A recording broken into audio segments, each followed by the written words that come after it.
வணக்கம். நம்ம சேனல்லேருந்து நிஃப்டி, பேங்க் நிஃப்டியோடைய டெய்லி அனாலிசிஸ் மார்க்கெட் முடிஞ்சோன்னு பார்த்துட்டு வருவோம். இன்னைக்கு நிஃப்டியும் பேங்க் நிஃப்டியும் மிகப்பெரிய சரிவை சந்திச்சிருந்தது. நிஃப்டி கிட்டத்தட்ட 460 பாயிண்ட்ஸும் பேங்க் நிஃப்டி கிட்டத்தட்ட 2060 பாயிண்ட்ஸும் கீழே இறங்கியிருந்தது. நம்மளோட நேற்று வீடியோவில் ரேஞ்ச் பிரேக் அவுட் இருக்குன்னு சொல்லியிருந்தோம். பட் இந்த அளவுக்கு பெரிய மாற்றம் இருக்குன்னு எதிர்பார்க்கல. இதுக்கு முக்கியமான காரணமாக நேற்று வீடியோவில் நம்ம ரேஞ்ச் பிரேக் அவுட் இருக்கலாம் அப்படின்னு சொல்லியிருந்தோம். மேலே பிரேக் பண்ண மேலே, கீழே பிரேக் பண்ண கீழே அப்படின்னு. பட் இன்னைக்கு நிஃப்டிலையும் பேங்க் நிஃப்டிலையும் கேப் டவுனில் மிகப்பெரிய செல்லிங் நடந்திருக்கு. இதுக்கு ரொம்ப முக்கியமான காரணமாக பேனிக் குளோபல் வாராக இருந்துகிட்ருக்கு. இன்றைக்கி பாருங்கள், நிஃப்டியோட டே சார்ட்டில் ஒரு பெரிய கேப் டவுன் போட்டு நல்ல பெரிய ஷூட்டிங் ஸ்டார் போட்டிருக்கு. ஷூட்டிங் ஸ்டார் போட்டு நல்லா கிட்டத்தட்ட 460 பாயிண்ட்ஸ் கீழே இறங்கியிருக்கு. இது ஒரு மிகப்பெரிய சேஞ்சு. ஸோ இதோடைய டெஸ்டினேஷன் ஷூட்டிங் ஸ்டாரோடைய நோக்கி அடுத்த ரொம்ப முக்கியமாக இருக்கிற சப்போர்ட் லெவல் நோக்கி போயிட்டுருக்கு. 21,448 இந்த லெவலை மட்டும் பிரேக் பண்ணிருச்சு அப்படின்னா அப்சைட்லேருந்து அப்படியே அது டவுன் சைடாக மாற வாய்ப்புகள் இருக்குது.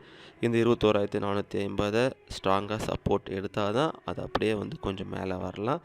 மேலே இந்த கேப்பை ஃபில் பண்ணுற வரை அது அப்ஸ்டண்ட் ஸ்ட்ராங்காக இருக்காது. அது ஸ்ட்ராங்காக சப்போர்ட் பிரேக் பண்ணதுக்கப்புறமா இன்னும் ஸ்ட்ராங்கான அப்சைடாக மாற வாய்ப்புகள் இருக்குது. ஸோ இந்த இடத்துல ரொம்ப முக்கியமான இந்த இடத்துல சப்போர்ட் எடுக்க போகுதா அல்லது பிரேக் அவுட் பண்ண போகுதா அப்படிங்கிறத நம்ம செக் பண்ண போகிறோம். ஒருவேளை பிரேக் பண்ணிருச்சு அப்படின்னா டவுன் சைடு கன்ஃபார்மு.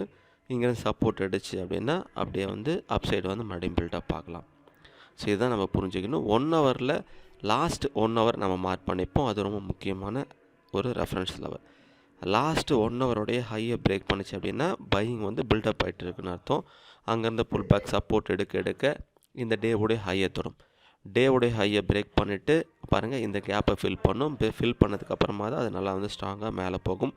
ஒருவேளை அப்படியே கீழே லோவை பிரேக் பண்ணிருச்சு அப்படின்னா அடுத்து இருக்கிற இந்த மேஜர் சப்போர்ட் லெவலில் போகும். இந்த லெவலில் சப்போர்ட் எடுக்குதா அல்லது அதையும் பிரேக் பண்ணுதா அப்படின்னு நம்ம செக் பண்ணணும். அதனால் 1 ஹவரை நம்ம ரெஃபரன்ஸாக வச்சுக்கலாம். அதுலேருந்து என்ன ஆகுதுன்னு செக் பண்ணி பார்ப்போம். சிபிஆருக்கு வருவோம். சிபிஆர் நம்ம பார்த்தாலே தெரிஞ்சுக்கலாம். லோயர் வேல்யூ சிபிஆர் பேரிஷ் அப்படின்னு. ஸோ நாளைக்கு சிபிஆருக்கு கீழே கேண்டில்ஸ்டிக்ஸ் ஓப்பன் ஆகிட்டு புல் பேக் செல்லிங் கொடுக்குது அப்படின்னா S1 வரைக்கும் டார்கெட்டாக வச்சுக்கலாம். S1 தாண்டி புல் பேக் செல்லிங் போடுதுன்னா அது இன்னும் கீழே போகலாம். ஒருவேளை S1லேருந்து புல் பேக் பையிங் எடுக்குது அப்படின்னா அது அப்படியே நம்ம சிபிஆர் வரைக்கும் டார்கெட்டாக வச்சுக்கலாம்.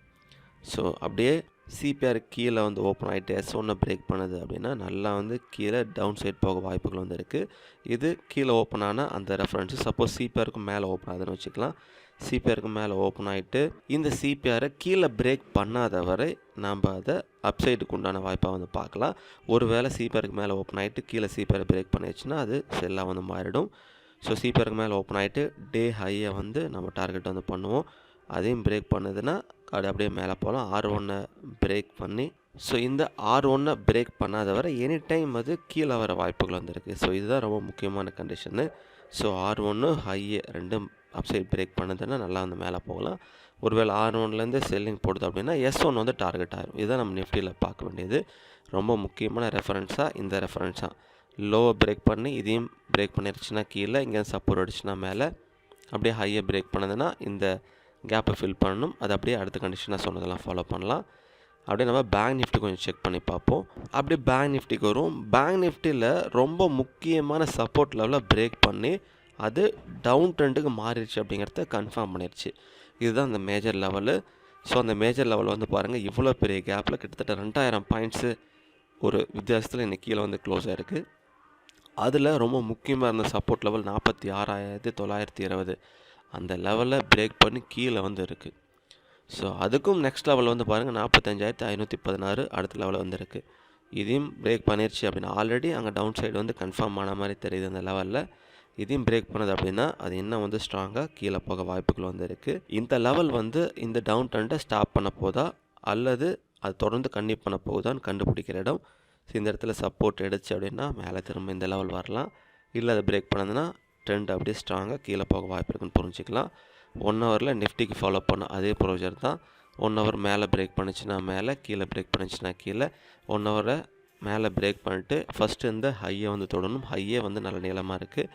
அதுக்கப்புறமா கேப் வேறு இருக்குது. ஸோ 1 ஹவர்லேருந்து நம்ம புரிஞ்சிக்கலாம் ஹையை இந்த 1 ஹவரோட ஹையை பிரேக் பண்ணி புல் பேக் பையிங் போடுதுன்னா மேலே, லோ பிரேக் பண்ணி புல் பேக் செல்லிங் போடுதுன்னா நெக்ஸ்ட் லெவலாக இருக்கக்கூடிய நம்ம இந்த லெவலை நோக்கி வந்துட்டுருக்கு. அங்கே சப்போர்ட் எடுக்குதா அல்லது பிரேக் அவுட் ஆகுதான்னு செக் பண்ணுவோம்.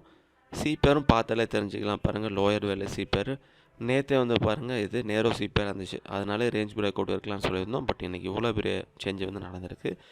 ஸோ இங்கே சிபேரில் சிபேர் கீழே ஓப்பன் ஆகிட்டு புல் பேக் செல்லிங் போடுது அப்படின்னா செல்லிங் உள்ள வாய்ப்பு வந்து பார்த்துக்கலாம். S1 வரைக்கும் வந்து டார்கெட்டாக வந்து இருக்கும்.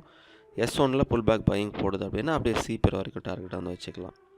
ஸோ S1 பிரேக் பண்ணி புல் பேக் செல்லிங் போடுதுன்னா ஸ்ட்ராங்காக செல்லிங் கீழே. இதே சிபேருக்கு மேலே கேண்டில்ஸ்டிக்ஸ் ஓப்பன் ஆகிட்டு சிபேர் பிரேக் பண்ணி கீழே வராத வரை அதை நம்ம பையிங் கொண்டாந்து தான் பார்ப்போம். ஒருவேளை சிபேர் கீழே வந்து பிரேக் பண்ணிருச்சு அப்படின்னா மேலே ஓப்பன் ஆகிட்டு செல்லிங் கொண்டாட வாய்ப்பு தான் இருக்குதுன்னு புரிஞ்சுக்கலாம். சிபேருக்கு மேலே ஓப்பன் ஆகிட்டு அதை நல்லா வந்து மேலே போய் R1 தொடுது அப்படின்னா சிபேருக்கு மேலே கேண்டில்ஸ்டிக்ஸ் ஓப்பன் ஆகிட்டு பையிங் போடுதுன்னா R1 வந்து டார்கெட்டு.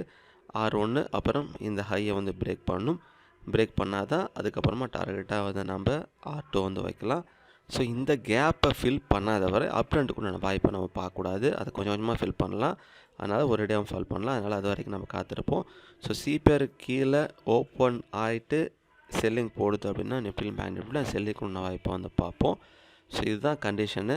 இந்த ரிசர்ச்சோட உங்களோட ரிசர்ச்சும் பாருங்கள். இந்த இறக்கத்துக்கு உண்டான காரணத்தை நீங்களும் ரிசர்ச் பண்ணுங்கள். ரிசர்ச் பண்ணிட்டு உங்கள் சொந்த முடிவை ஸ்டேட் பண்ணுங்கள். மீண்டும் உங்களை அடுத்த வீடியோவில் சந்திக்கிறேன். மிக்க நன்றி.